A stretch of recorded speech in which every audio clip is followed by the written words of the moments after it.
D'accord. Et tu n'as jamais été affilié au PTB?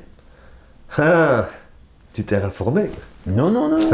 C'est parce En que fait- non, c'est parce qu'il me semble que En fait, que je te voyais avant soutenir beaucoup le PTB sur les réseaux sociaux. ce qui s'est passé, c'est que ils m'ont approché en fait, parce que comme je te dis, Manu Chao, Gang Beat, à ce moment-là, ça faisait un petit peu de bruit. Enfin, on parlait de nous. Enfin, Super Amazou, militant de gauche. Et on était vraiment de gauche. On était militants. C'est pour ça que les portes se refermaient pour nous. Mais on ne s'est jamais arrêté à ça. On s'en fout, tu vois. À l'intérieur, on est du métal. On ne peut pas nous casser. Et donc, on a continué. Et ils sont venus me choper au moment du PTB Go. PTB, gauche d'ouverture. Je suis rentré dans le truc, j'ai filé des coups de main. J'ai donné mes idées. À partir du moment où j'étais plus d'accord, je m'en vais. Je donne mes idées, vous voulez pas les entendre ou vous voulez pas changer les petits trucs que je vous propose, c'est pas grave. Faites votre minestrone, vous, je vais faire le mien à côté, quoi. Et c'est pour ça qu'à un moment donné, je suis parti. Et puis, tu sais, tu lis des choses, tu lis des bouquins, tu lis Jean Bricmont, La République des censeurs, enfin, tu vois. Et tu te rends compte qu'en fait, il y a autre chose comme vision du monde que cette vision gauche, droite, PS, PTB.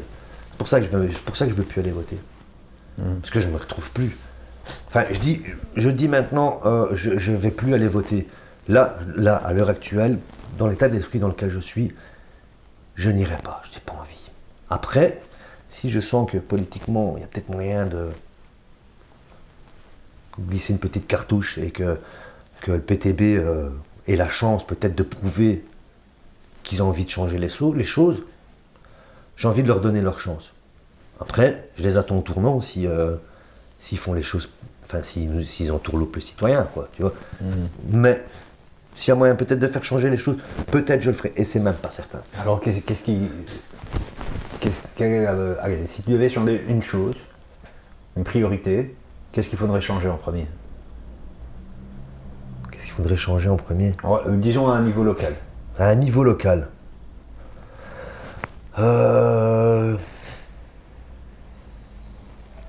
Changer les choses à un niveau local.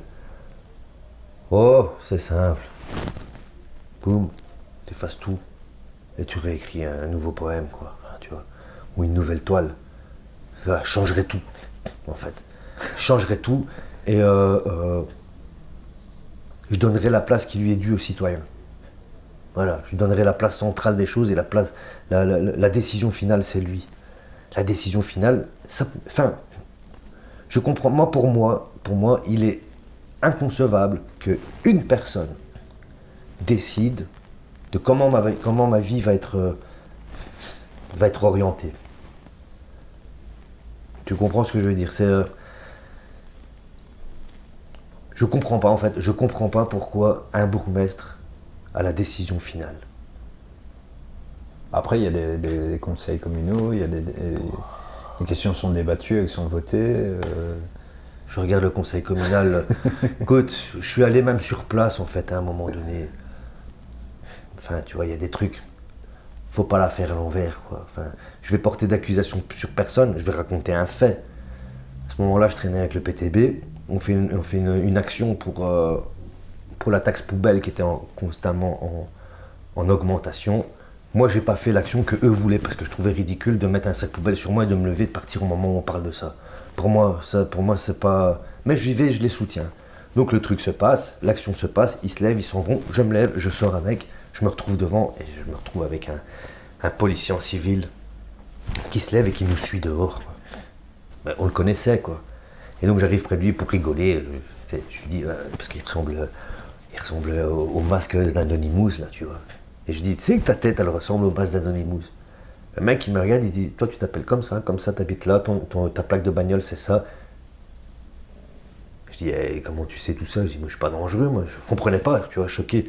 Je dis, hey, quand on organise une manif pour la Palestine et qu'on envoie son email, il faut s'attendre à ce que la commune nous envoie tous les emails. Voilà. Tu vois, ça se passe, même, c'est comme ça. Moi, c'est ce qu'il m'a dit. Tu comprends. Après, il pourra toujours dire que non, mais voilà, c'est ce qu'il m'a dit. Et là, je me suis dit, bon, attends, mais comment c'est possible, quoi? Enfin, tu vois. Et en fait, quand tu discutes avec des citoyens, tu te rends compte qu'en fait, certains en ont plus dans la tête que ces gens qui ont un rôle important et qu'ils ont oublié ce rôle important. Ce rôle important de politicien, de démocrate, La démocratie, c'est de savoir entendre ce que l'autre en face te dit, quoi. Et pas parce qu'il n'est pas de ton bord politique, tu ne l'écoutes pas. Et tu me parlais du conseil communal, et c'est pour ça que j'en suis arrivé à ça. Là, je le regarde tous les mois, mais moi, je prends mes pop-corn. Et à la limite, j'ai une plancha à côté de moi, je fais griller des meilleur que saucisses. Netflix. Bah oui, c'est... Alors c'est long, c'est fastidieux, mais on apprend beaucoup de choses. Et alors on se rend compte que quelquefois, des enfants, quoi. Enfin, pire que des gosses dans une classe de primaire, ils ont des positions, ils n'en changent pas. Même s'ils racontent des conneries, et qu'on se rend compte qu'ils racontent des conneries, parce que moi je suis capable d'entendre le double discours, la langue de bois et des choses comme ça. Et quand pendant 15 minutes on donne une réponse à une question, et que dans les 15 minutes il n'y a même pas la réponse à la question, et que la personne en face lui dit mais je vous ai posé une question, vous n'avez pas répondu, et c'est next, on passe à la question suivante, c'est ça. C'est ça la démocratie, c'est ça le bien commun, discuter pour faire avancer le bien commun. C'est pas comme ça que je vois les choses, moi. Les discussions, ça peut pas se régler sur un coin de table, quoi. Tu vois ce que je veux dire? Ça doit être profond. Profond. Okay. On doit être à l'écoute de l'autre. Il faut impliquer davantage le citoyen. Ouais. Après, peut-être que c'est le citoyen qui doit s'impliquer davantage. C'est compliqué. C'est compliqué. Parce que dès que tu es tout petit, on ne te donne pas cette possibilité. Dans le cadre de ta famille, tu es un enfant. Pour des familles, pour des exceptions et des gens qui ont compris un peu comment ça se fonctionne maintenant avec les neurosciences et le développement de l'enfant, on change. Moi, je le fais à la maison avec ma femme, on essaie d'éduquer notre fille autrement. Mais dès que tu nais, tu arrives dans un cadre familial où c'est le père qui décide, quoi. Tu vois? Donc t'es pas amené à être au centre du débat, t'es un gosse, quoi. À l'école, essaye de remettre le prof en question, quoi. T'es fou. Ça dépend lesquels. Moi j'étais dans l'enseignement, on pouvait remettre en question ma façon de penser et je me suis remis en question par rapport à des réflexions d'élèves. Mais la majorité, c'est pas comme ça. Donc un gosse jusqu'à l'âge de 18 ans, minimum, quand il est dans le secondaire, on l'implique très peu dans une démocratie. On lui explique très peu les enjeux de la démocratie. Moi, j'estimais, après mûre réflexion, mais bien longtemps après, je me suis dit, mais l'école, elle doit servir à quoi quand tu as fini très tôt? À affronter le monde extérieur, à comprendre c'est quoi le monde extérieur. Tu t'en trouves des gamins de 18 ans qui comprennent c'est quoi le monde extérieur, toi. Ils savent même pas pour qui voter. Ils savent pas. Ils votent à gauche comme papa. Alors qu'ils ont des idées de droite, mais ils votent à gauche.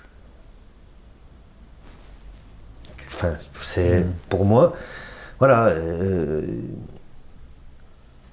En fait, je suis animateur en éducation permanente, tu vois. L'éducation permanente, c'est l'inverse du système de l'école.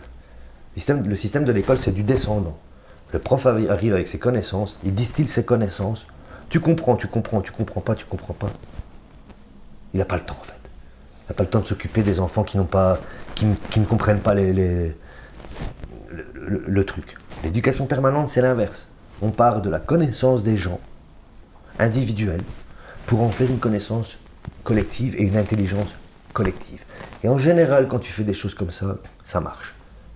Ça marche. Il y a j'ai pas d'exemple bien précis de ce mode de fonctionnement, mais il y a quand même des communautés qui fonctionnent comme ça, et qui fonctionnent bien. Tu vois ce que je veux dire? Enfin, c'est... En fait, le monde dans lequel je vis ne me convient pas. Et j'ai pas d'autre alternative. J'en ai pas. Et là, je suis heureux, j'ai une fille, j'ai une femme adorable, j'ai une belle-fille géniale. J'ai ma famille.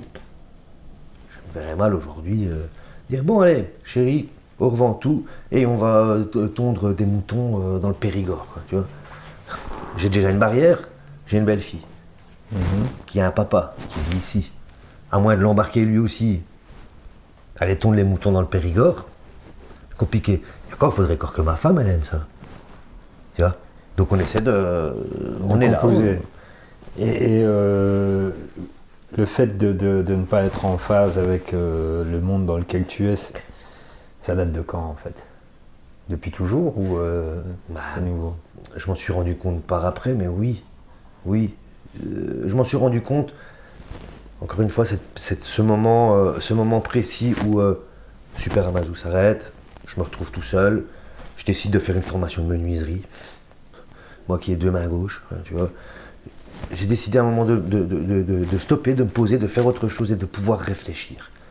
Et j'ai réfléchi. Et je suis revenu sur ma vie, les événements de ma vie. Et je me suis rendu compte qu'en fait, à 13 ans, j'avais envoyé mon coach de foot chier et j'avais arrêté le foot parce que il m'avait dit que j'étais ici pour devenir un athlète et moi je voulais juste jouer avec mes potes. Donc, je t'ai dégagé. J'étais au conservatoire classique.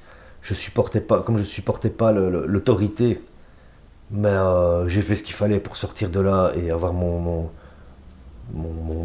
diplôme et je l'ai eu bien nickel. Enfin, tu vois, ce que je peux reconnaître, c'est que mon prof m'a appris à jouer réellement de la trompette. Je savais jouer de la trompette grâce à mon prof d'académie.